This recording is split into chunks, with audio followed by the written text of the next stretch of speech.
Նիստը վարողի իրավունքով ես հարց կտամ, Տիկին Գրիգորյան շարունակելով Տիկին Գյուրեղյանի տրամաբանությունը, իմ հարցը հետևյալն է.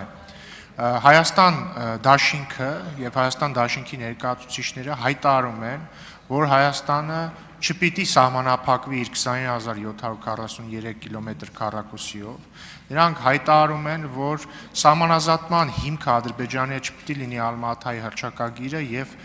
պետք է լինեն այլ սկզբունքներ, մասնավորապես նրանցից մի քանիսը, օրինակ մատնանշում են էթնոգրաֆիական սկզբունքը կամ այլ ինչ-որ սարեր ձորերի սկզբունքներ։ Նրանք նաև հայտարարում են կամ առնվազն ուղիղ չեն հայտարարում, որ խաղաղության պայմանագիրը ստորագրելու են, եւ հարցս հետեւյալն է. Եթե տեսականորեն Հայաստան դաշինքը կամ մեկ այլ ուժ, որը կիսում է Հայաստան դաշինքի առաջարկները, առայն, որ կրկնում եմ, Հայաստանը չպիտի սահմանափակվի իր 20743 կիլոմետր քառակուսիով կամ պիտի վերաբանակցի խաղաղության պայմանագիրը եւ այսպես շարունակ։ Եթե այսպիսի ուժը գա իշխանության եւ անի այն, ինչ խոստանում է, որ պիտի անի, այսինքն այս իմ նշածները ընդունի որպես Հայաստանի քաղաքականություն, արդյոք լայնամասշտաբ պատերազմի հավանականությունը կմեծանա, կփոքրանա, թե կմնա նույնը։ Շնորհակալություն։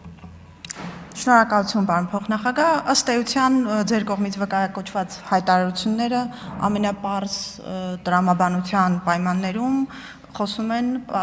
խաղաղության ճարտարապետությունը քանդելու եւ կոնֆլիկտին վերադառնալու մասին, դրանից բխող բոլոր հետևանքներով, այդ թվում նաեւ հարձակման սպառնալիքներով։ Որպես արձագանք, այսինքն նորից ավելի հստակ հատուկ Տիկին Գյուրեղյանի համար,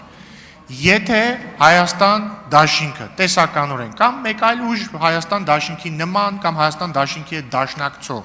կա իշխանության եւ որպես Հայաստանի արտաքին քաղաքականություն որդեգրի այն, ինչ նրանք հիմա ասում են, պատերազմի հավանականությունը կմեծանա, կփոքրանա, թե կմնա նույնը։ Կմեծանա։ Շնորհակալություն։ Ձեր շնորհակալություն։ Տիկին Գյուրեղյան կմեծանա։ Հարցերն ավարտվեցին, կարող եք զբաղեցնել ձեր տեղը։